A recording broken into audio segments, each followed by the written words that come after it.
Truth Espresso, episode 389. In a world gone bonkers. It is not, generally speaking, unruly, but fires have been started and... Where the culture is a dumpster fire. We're coming for your children. And churches have lost their way.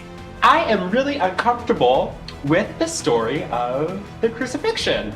It's time to wake up with Truth Espresso. Truth Espresso. Your weekly shot of truth. And now your host, Daniel Minnick.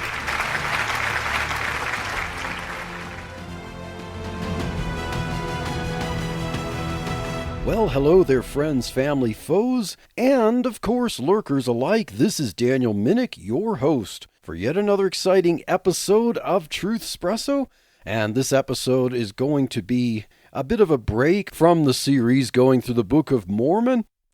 I know you all are on pins and needles waiting for the next episode in that series to talk about what else the Jesus of the Book of Mormon says to the Nephite and Lamanite disciples in ancient America. But that will have to be for another episode, because this episode I'd like to report on a recent time where my oldest son and I testified in the Colorado Senate against an abortion drug law.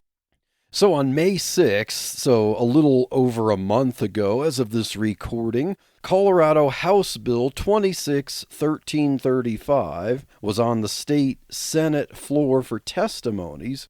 And this was another one of those pro-abortion bills that our family figured we should add our 2 cents to. And if you know anything about the state of Colorado, it is a blue state, a deep blue state. It is as blue as California, and sometimes can even one-up the state of California by being the first to pass some far-left legislation. Before the Dobbs versus Jackson women's health decision in June 2022 that overturned Roe v. Wade, Colorado rammed through what was called the Reproductive Health Equity Act, or RHEA, that made abortion a fundamental right for anyone, anywhere in the state, for any reason up to birth.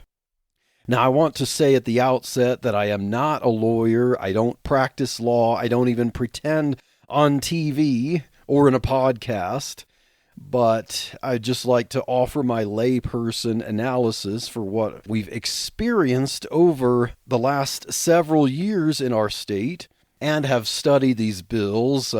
Several of them we've testified in. Now, with the Reproductive Health Equity Act, the law forbids any entities from interfering with someone exercising the so-called fundamental right to abortion. Yeah, Colorado was de facto like this for years, with late-term abortionists like Warren Hearn completely protected in the state for years. But now, because of the Reproductive Health Equity Act in 2022, the law is de jure protecting all abortions up to birth. In 2023, the next year, Colorado passed a slate of 3 laws that their proponents deemed RHEA 2.0. Yeah, because legal abortion with no restrictions wasn't enough. This next year, it was time to ram through 3 bills to force abortion culture on society.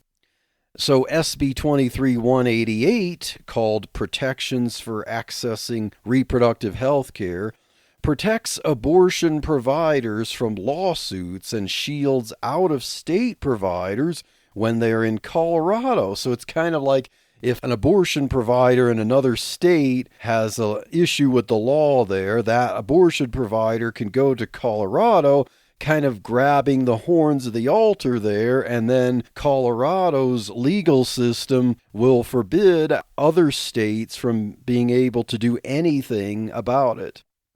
Do you remember Kermit Gosnell in Philadelphia, who ran a shady, unsanitary, late-term abortion clinic, and he went to prison in 2013? Well, Colorado's SB 23-188 would guarantee someone like Gosnell could practice there with likely zero repercussions.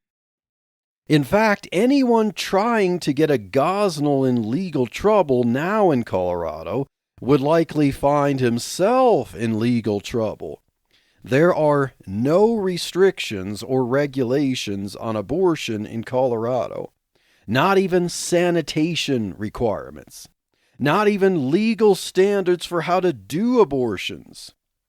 Now, as I said, I'm not a legal scholar, but I would have to wonder if an abortion provider in Colorado performed an abortion carelessly and a woman died in the clinic, the state would ensure that the abortion provider would be shielded from all liability.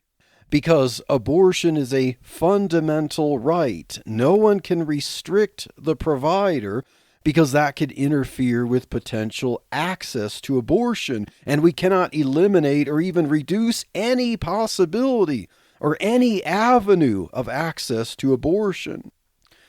Another one of the REA 2.0 bills was SB 23-189, also called Increasing Access to Reproductive Health Care.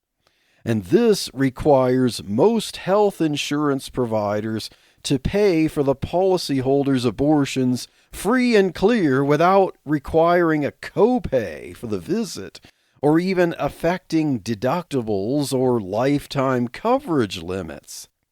So abortion is the only so-called medical service where an insurance provider must entirely eat the cost on demand. No limits, nothing. Just pay for it all. Observing Colorado's laws about abortion, it seems to me that access to abortion on demand, paid for by someone else, is even more fundamental than oxygen to breathe. And then the third law in 2023 was SB 23-190, called Deceptive Trade Practice Pregnancy-Related Service. And this law seemed to want to chill pregnancy resource centers with how they can advertise and help women in need, saying that they can't advertise that they offer, provide, or refer for abortions. Now that might seem reasonable, and I doubt that any pregnancy resource centers that I would know about would even begin to do that. So yes, the language in the law seemed simple and clear enough. You can't advertise that you perform abortions or offer contraceptives if you don't. However, during the debates in the legislature, it seemed that some proponents would interpret this to include things like a billboard or an internet ad that says, "Unplanned pregnancy? You have options," and contact information for the center. In other words, if any potential patient didn't know that the options didn't include abortion, that would be the same as advertising that you offer or refer for abortions. So it's kind of like, in the opinion of what I would hear the proponents of the bill say before it passed, it seemed that pregnancy centers, pregnancy resource centers would pretty much have to say, "Hey, I know you want an abortion. We don't provide what you need. Go somewhere else." Now, the other part of the law was to ban medication abortion reversal as unprofessional conduct or subject to discipline. So if a woman in Colorado took the first drug in the abortion drug regimen and regretted it and came to a medical provider crying and begging for help, that medical provider wouldn't be allowed to help.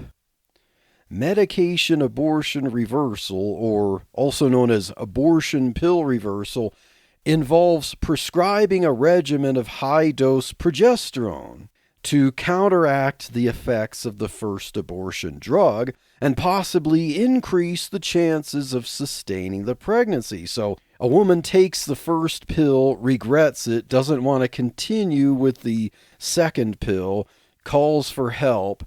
The medical provider might know this means of having the patient take progesterone for about 2 weeks or so to try to save the baby as the patient wants to happen.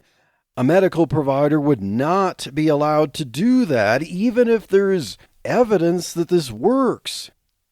So why would the state of Colorado pass a law to ban something that a provider wants to offer and a patient might want to get, and potentially the only downside is pregnancy symptoms from progesterone, but the upside is saving a baby?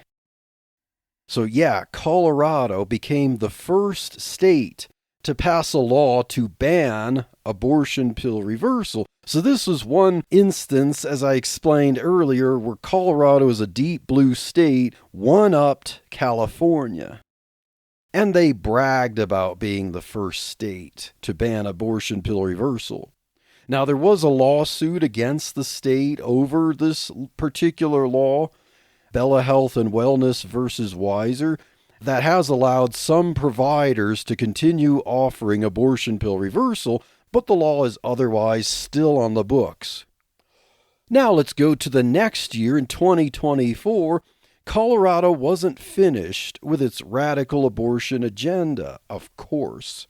And it seems like the state never will stop figuring out new ways every single year to ram through more radical abortion laws. 2024 was the year of Amendment 76 to enshrine abortion as an absolute right in the state constitution. Of course, while the re-election of Donald Trump shocked the world, Colorado voters made abortion a state constitutional right and removed the original 1984 constitutional amendment against state funding for abortion. So the 1984 amendment was kind of like the federal Hyde Amendment. This was a state amendment that prohibited the state from paying for abortions with taxes. Well, now that state taxes could pay for abortions, and starting in 2024, Colorado Democrats wasted no time the next year in ramming through SB 25-183 to update statutes and add tax-funded abortions.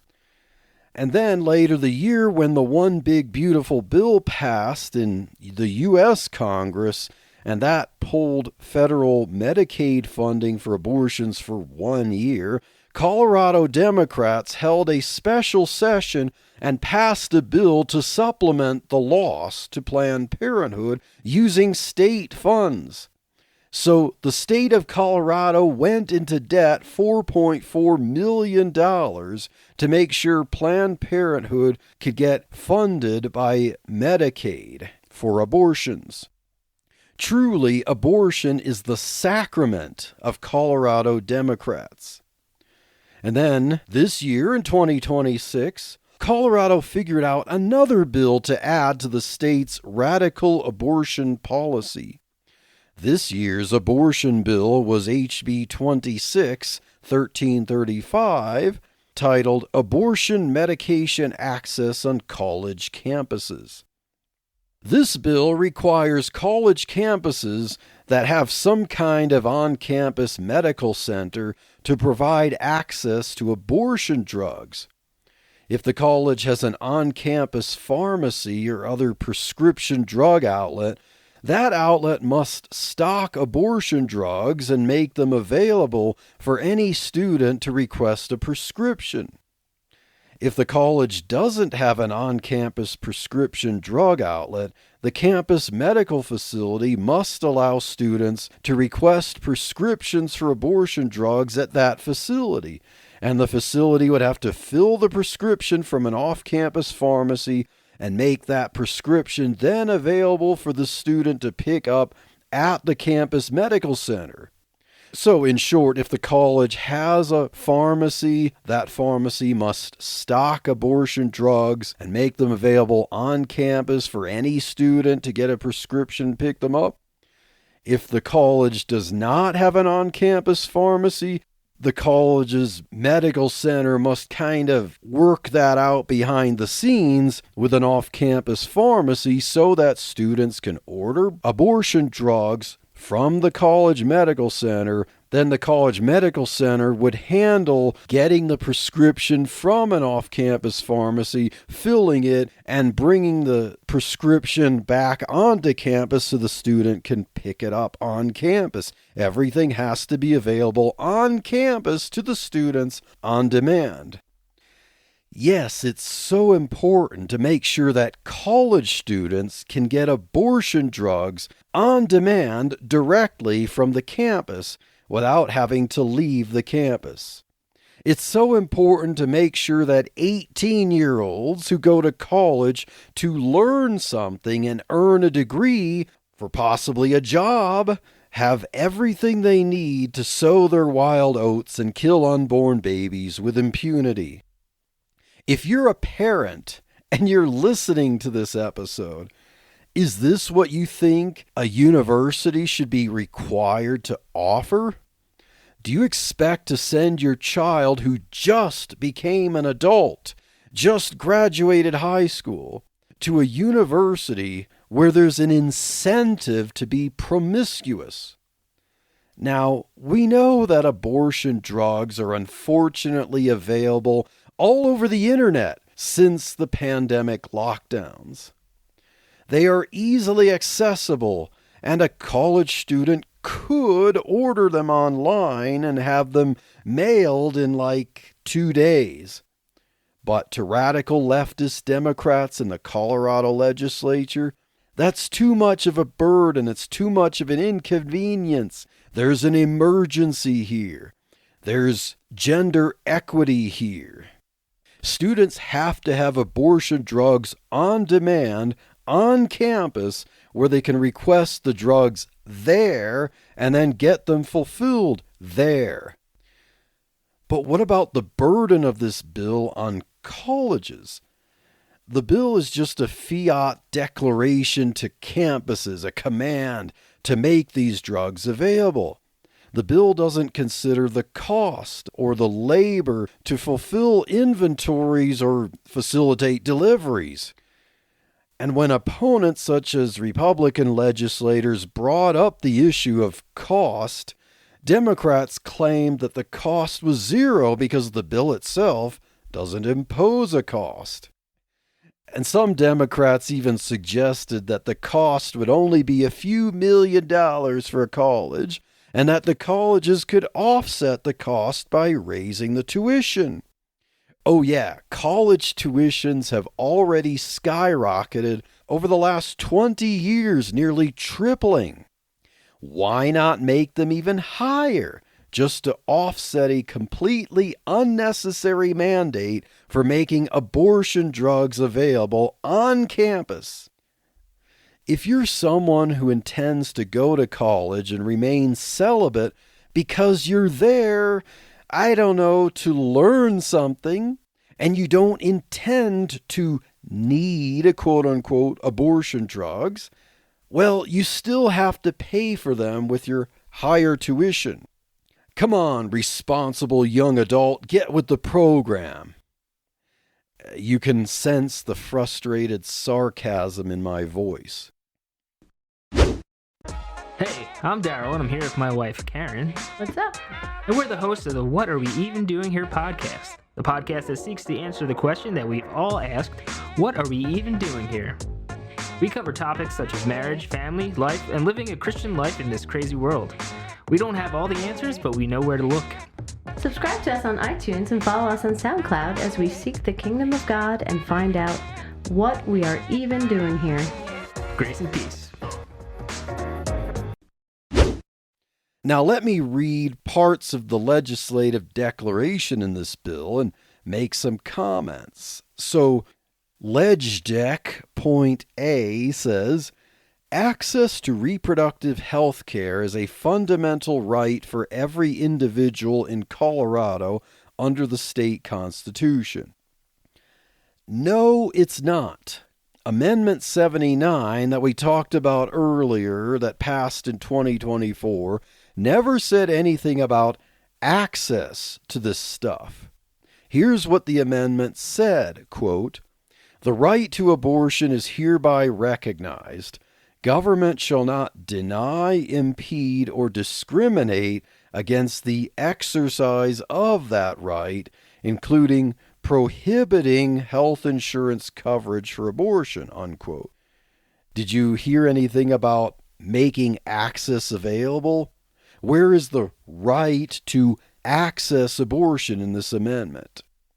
Yes, I want to point out, in case we don't all understand, the amendment is already a horrible human tragedy and an abomination. Abortion is murder. It's killing unborn human beings. Abortion should not be illegal. It should not be enshrined into a state constitution.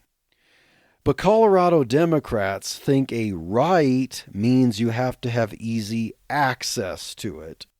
And of course, I would most certainly not refer to killing unborn humans as reproductive health care. Abortion is not health care. I don't care if 99.999% of the world calls it that. It objectively is not health care. Health care does not harm any human being intentionally. I would stand my ground. I would be on that Norman Rockwell painting, the guy standing up and everyone's looking at it, and say, abortion is not health care. I don't care what the law says. The law is wrong and it's immoral.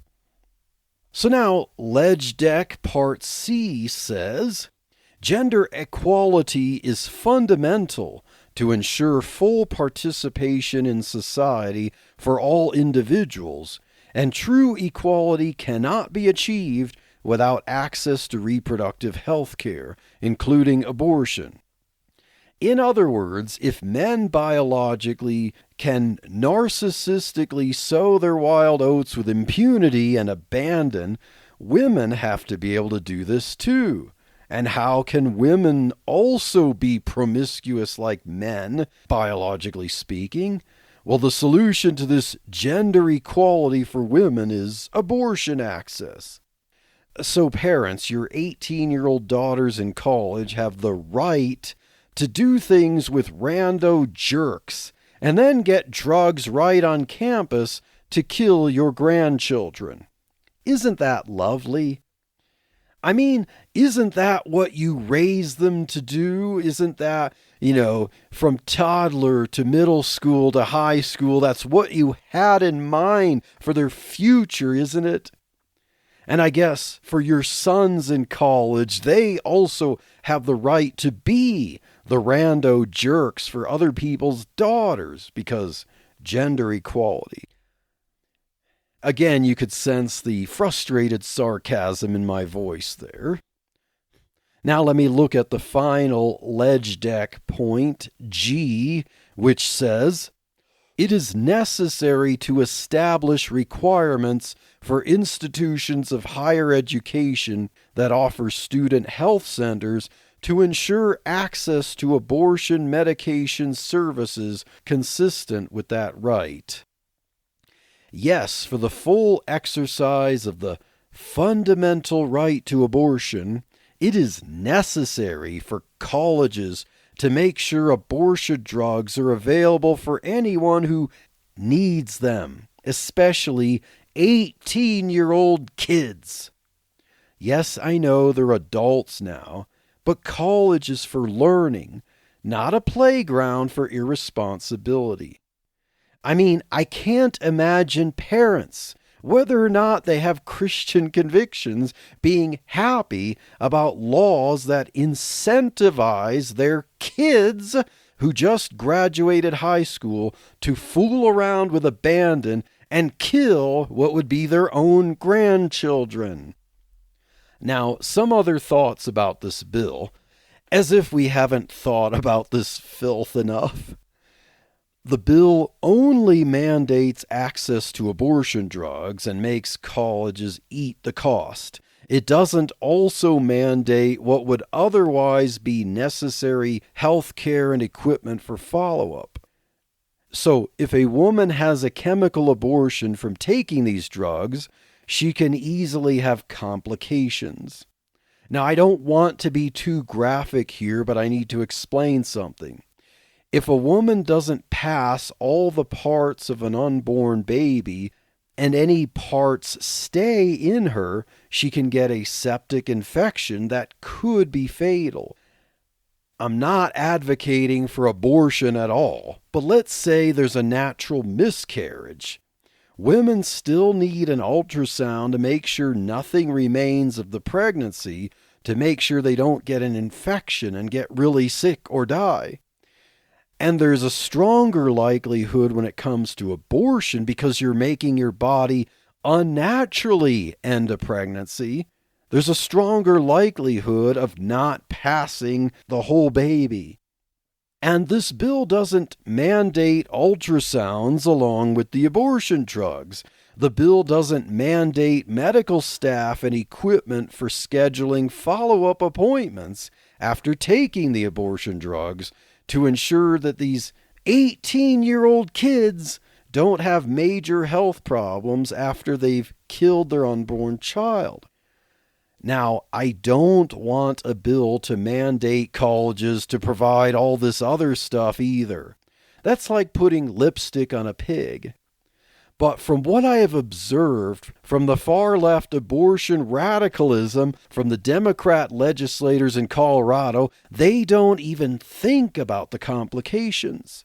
All they're concerned with is the fundamental right to abortion and its access, and of course, greasing the palms of the manufacturers of the abortion drugs and Planned Parenthood. Now, consequences, including real dangers of health risks, are rarely even an afterthought with these people. The Colorado far left want their grossly irresponsible, narcissistic, life-denying sexual dystopia, and they don't care how messy and dangerous it gets. Not only that, but people testified and argued throughout the bill's stages in the State House and Senate that the bill doesn't specify who can get the prescriptions for abortion drugs. It's basically any student at any time. Many argued for how this bill could encourage male predators to stock up on abortion drugs on campus and force them on women. You know, like secretly spiking drinks or outright forcing women to swallow the drugs after a date. Obviously, a college campus could be a predator's dream. Hundreds, possibly even 1,000 females on campus. And yet this very real possibility didn't deter one Democrat legislator to make even one amendment to the bill with these factors in mind. So now that we know what this bill is all about, my son Aiden and I testified against this bill. So Aiden went first, so let me play for you Aiden's testimony. Next up, we have Aiden Minnick. If you want to unmute yourself, state your name, who you represent, and you'll have 2 minutes to testify. Start when you're ready. Thank you, Mr. Chair. I am Aiden Minnick, and I am representing myself, and I am asking for a no vote. One concern I have of this bill is that it does not protect against minors and sex-trafficked young women. HB 261335 does not require in-person dispensing, which increases the risk that coercion on campus will be undetected and that an abortion might not actually be the choice of the woman, but instead the choice of the traffickers or partners. There are girls that are under 18 that go to these colleges. There is nothing in this bill that prevents underage girls from accessing this incredibly dangerous drug, or even traffickers getting the drug from one of these institutions and forcing it upon a young girl that they are trafficking. And in these cases, even in best practice, there is risk for the girl. According to a survey in Association of American Universities, 26.9% of undergrad women experience non-consensual sexual contact, even though serious adverse effects are uncommon. The FDA cites 0.3 to 0.5% requirement for transfusion, 0.2% sepsis, 2.6% requirement for surgical intervention, 2.9 to 4.6% use of emergency departments, 0.04 to 0.6% need for hospitalization. These can be more serious in a case where with a minor or sex-trafficked young woman where she cannot get the medical help she needs after the abortion drug. To show that you care about these young women and minors, I ask for a no vote. Thank you. Thank you, Mr. Minnick. Now, that wasn't something I wrote for him. He came up with this all on his own. He clearly did his homework. He understood the untold problems with this bill and addressed them directly. So yeah, I'm a proud dad here. So right afterwards was my testimony, so I'll play that now. Next up, we have Daniel Minnick. If you want to unmute yourself, state your name, who you represent, and you'll have 2 minutes to testify. Start when you're ready. Well, thank you, Mr. Chairman and panel. My name is Daniel Minnick, and I am representing myself. I respectfully ask for a no vote. Human life begins at conception and should be protected to the best of our ability. However, we're now debating a bill to mandate that universities integrate into the abortion industry's supply chain. The legislative declaration's first claim is that the state constitution grants access to reproductive health care. Amendment 79 never mandated access. The First Amendment grants me freedom of speech, not a free microphone. Freedom of the press doesn't give me a book deal. The bill brings incentives and their consequences. If you mandate something, you incentivize it and increase demand. Economics 101. Colorado mandates vehicle emission standards to encourage more EV sales. Is the goal of this bill to stimulate more pregnancies and abortions for college students? They should be there to learn and graduate, not to participate in reckless behavior. This bill mandates access to abortion drugs, but not medical oversight. Do the student health centers have ultrasound equipment and enough medical staff? Ectopic pregnancies pose a greater risk without this. A 2022 retrospective cohort study showed that abortion drugs without follow-up evaluations increases the risk of missing ectopic pregnancies, which can be fatal. What about uterine pregnancies? We still need access to ultrasounds here. If baby parts remain from a chemical abortion, sepsis can follow. Without rapid treatment, infection can be fatal. Again, why mandate access to abortion drugs without medical oversight? Nothing in this bill prevents a sexual abuser from ordering the drugs. This bill could incentivize abuse on campuses by granting abusers easier access Thank you, Mr. to Minnick. abortion drugs. I urge a no vote. Thank you. So yes, as you could tell, I did run out of time to get in my last few sentences. I practiced my testimony multiple times, and I thought that I had fit it right into the 2-minute time slot, but I didn't quite get it all in. But yeah, my son and I happened to address some of the same problems with the bill. And naturally, we weren't the only ones to make these arguments. Many other people testified to these same things independently.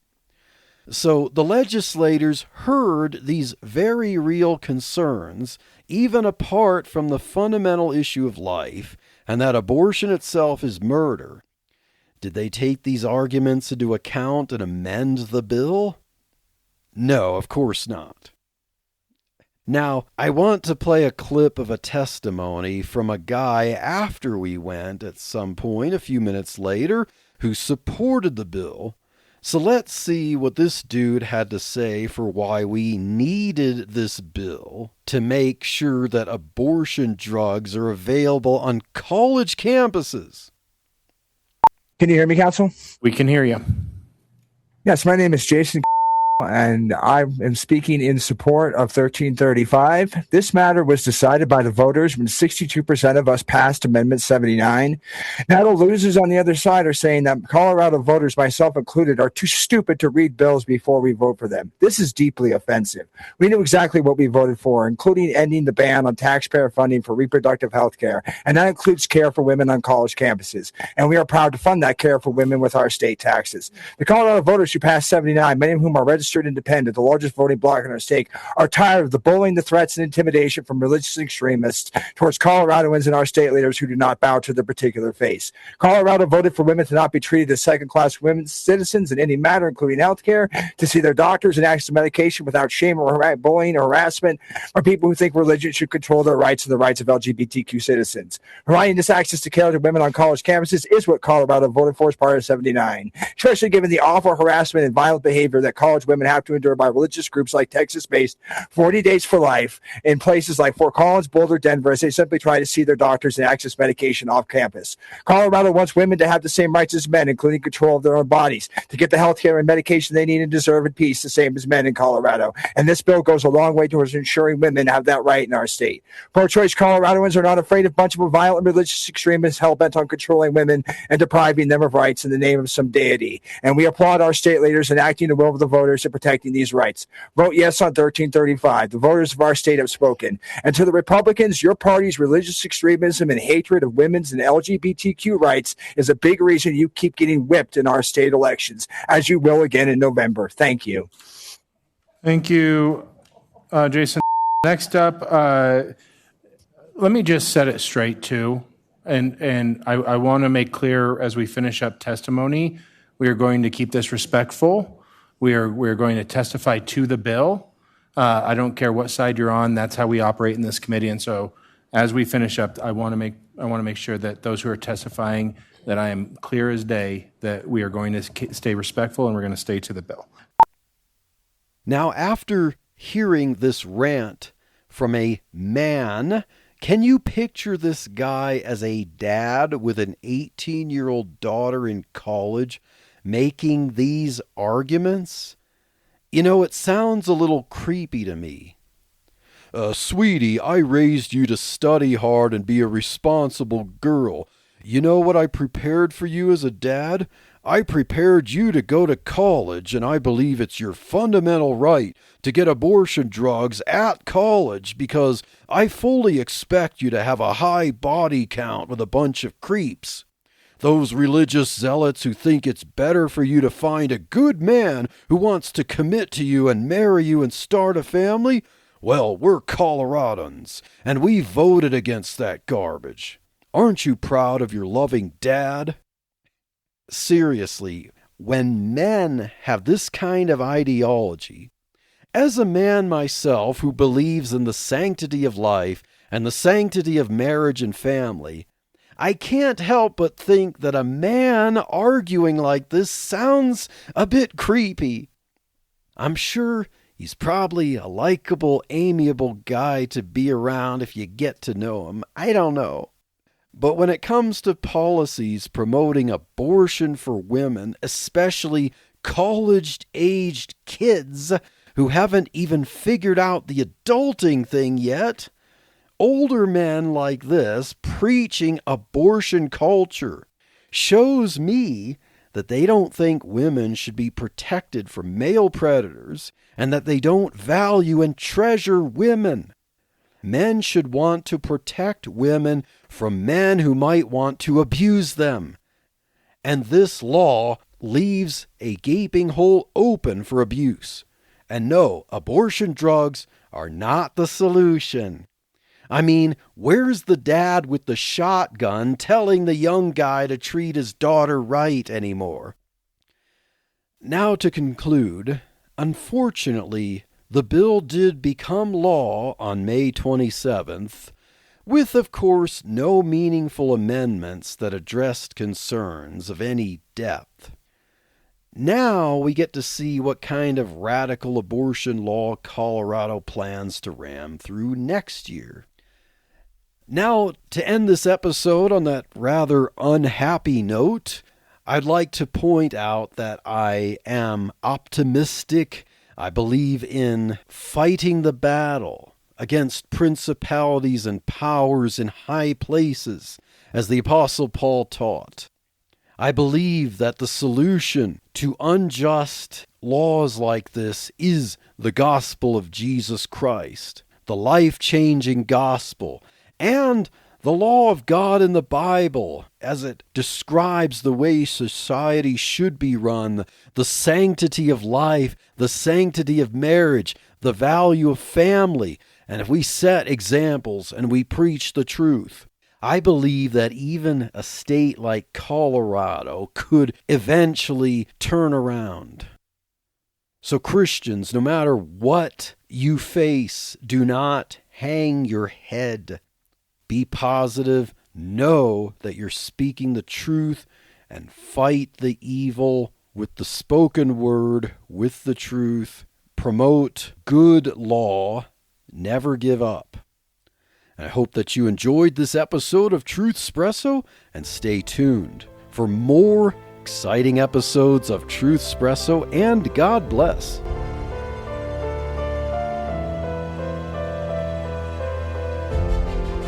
Thank you for listening to this episode of Truth Espresso. Be sure to subscribe and rate it on your favorite podcast app. Truth Espresso is a member of the Christian podcast community. Check out other great faith-building shows at christianpodcastcommunity.org.